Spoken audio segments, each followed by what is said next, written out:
how public housing, aka the projects, are used to psychologically attack black people. So what I want people to realize is I'm not just speaking on blacks in America, I'm speaking on ghettos across the world.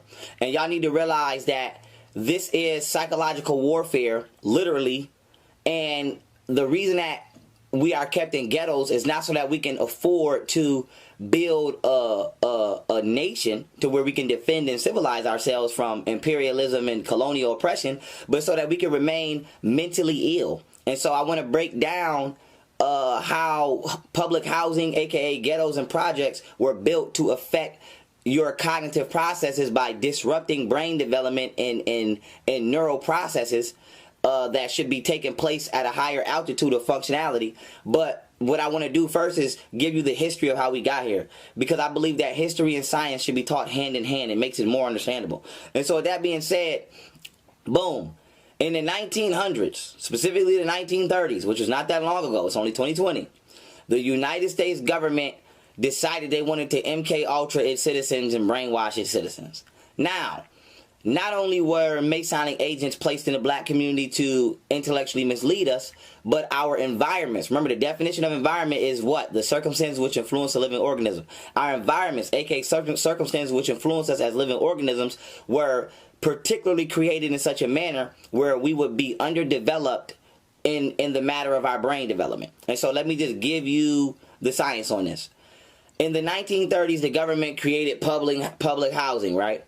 Then after creating public housing, they started to do what we call redlining, which is they drew lines literally throughout the city of where black people lived, and then they lowered the property on everything that we owned, okay? So you have to remember, the KKK at this time has already murdered all of our black business owners. Black politicians have already been X'd out. We barely have nothing. This country has literally terroristically conspired to destroy our community. So now while we basically on our knees, what the government then does is it lowers the property value of our property, and it allows all of the white people, who of course had more money than us because they destroyed our stuff, to buy our property. And so this is why most black people are not homeowners, we're renters, because after white people bought our property, they then inflated the prices, so that way we couldn't buy our stuff back. So this is why everything in places like New York City and California are so high, because they brought it from you, and then they raise the prices up so you can't buy it back, and then they keep the prices on rent so high so that you can barely afford to live there.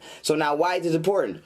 This then is how we got where we are now. But going back to then, boom, in the 1930s, the government came out with public housing for everybody. But they knew that it would be specifically for black people. So they committed redlining. They basically stole our little piece of real estate that we had left from us. And then in 1949, aka the 1940s, the government then said, okay, public housing is only for low-income families. Of course, they systematically just put us in a position where we're the low-income families because they destroyed all our businesses and destroyed our community, and we don't have nothing. So in the 1940s, they said it's only for low-income families, and they built the projects, aka the ghettos, aka public housing. And then they told black women, you know, you can get other forms of assistance such as food stamps and things like that if a black man is not out of the house. So not only did they successfully destroy and disrupt black families, they then told, you know, psychologically program black women to be dependent on an invisible hand of the devil as opposed to the aid and assistance of her black man. So not only did they destroy the black environment of black families, they destroyed the black household through the fictitious form of help, which would be the most deadly form of help, or one of the most deadly forms of help we could ever accept from this country. Now let's go into how it psychologically destroys blacks, right?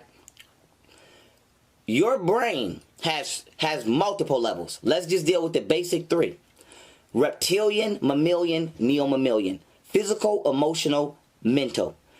Your brain develops in layers, okay? Your reptilian brain, which deals with your fight or flight, you know, response. Your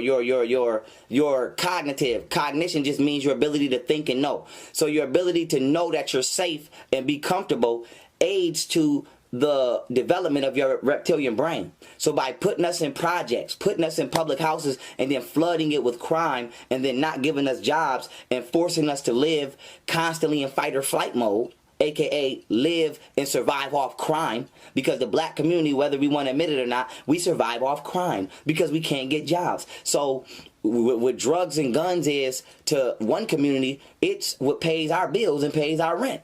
So America did this on purpose, and I'm going to show you why. When your reptilian brain is underdeveloped due to constant negative stimuli, you waking up, you outside, stressed out, how you gonna hit this lick to pay your bills, you prostituting, you doing all of this crazy stuff. You're constantly in survival mode. That causes your reptilian brain to underdevelop. So your cognitive motor within this layer of your brain is not fully developed. So you're literally becoming mentally retarded. Now, if your physical aspect of yourself is not developed, then consequentially, the effect of this is your emotional self becomes underdeveloped, aka your mammalian part of your brain. So if your reptilian part is underdeveloped, now all of that physical stress and that fight or flight activity that's constantly going on is now influencing us to become emotionally unstable, because our mammalian part of the brain is now becoming underdeveloped as an effect of our reptilian part of the brain being underdeveloped due to our environment. So now you have constant fight or flight responses going on 24/7 in the black community, which now is causing us to become emotionally unstable. Now, since the mammalian part of the brain is underdeveloped, the neo-mammalian part of the brain now becomes underdeveloped. So now, not only is our physical environment constantly having us in the fight or flight survival type of situation, we become emotionally unstable based off of that, and emotionally ill. And then as I stated before, since the mammalian part of the brain is underdeveloped, now our neo-mammalian part of the brain becomes undeveloped. This is the part of the brain that deals with critical thinking and cognitive and logic and things like that. So now, when you put it together and you understand that your environment, the environment which influences you as a living organism, is when your environment is unstable and it has you in a module of fight or flight constantly, this underdevelops your brain. And by your brain becoming underdeveloped, the layers which make you a decent human being, aka your physical, emotional, and mental self, become underdeveloped. So the projects and the ghettos are used to promote mental and emotional instability. So this is why when they see and I love my people to death, I'm always going to rep my people, but I have to keep it real so you can come out of that. This is why when you see black people, most of us, whether we're successful or not, we're not all the way mentally there. We make crazy decisions. We make, ridiculous gestures and things like that because we're not psychologically stable. So we have 500 years of slavery just in this country, living underneath fight or flight mode. So we have over 500 years of underdeveloped brains. Then we come out of slavery and we have 100 years of segregation, fight or flight mode from the Ku Klux Klan, 600 years of underdeveloped brain. And then throughout the 1900s, they gave us housing projects, ghettos all across the world, not just America. That's another 100 years to this day of underdeveloped brains. So the government, and through its MK Ultra program and through its mind control program, has purposely kept the black community in a hostile environment so that our brains will not properly develop. Because when our brains are allowed to properly develop, you get somebody like me. And so the reason I'm breaking this down is so that y'all can understand, the ghetto is not something that black people want by choice. We are being forced here systematically. And this is why systematic oppression and racism must be overturned and must be destroyed. And the best way to do something is to do it yourself. And this is why I advocate for independence all around the board, because we know what we need for ourselves and we need to be allowed to give ourselves what it is we need. And so with that being said, family, I want y'all to understand why they keep black people specifically living impoverished, not just in America, but all around the world. Because if our brains are underdeveloped, that means we can't think cognitively. And if we can't think cognitively, then it's easier to program us through Hollywood and with these celebrities and things like that. And it's easier to MK Ultras. So when you look at black people and you say, damn, why are they acting like that based off the music? Why are they acting like that based off of, television and entertainment? Because our brains are underdeveloped due to our environments. So it's a scientific attack on the brain. It's a psychological attack on the brain. You put these people in an environment where their brain becomes underdeveloped, and then after you do that, you feed them negative stimuli so that the neurons in their brain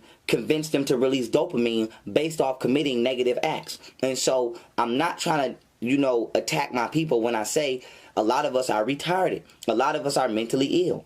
And that's true. But it's not because I'm cooning or I'm being negative. It's because I want you to see it's being done by design. So the best thing that black people can do is to start to clean up your neighborhood. Because we know that the way that you look is the way that you feel. Your internal form of existence reflects your external.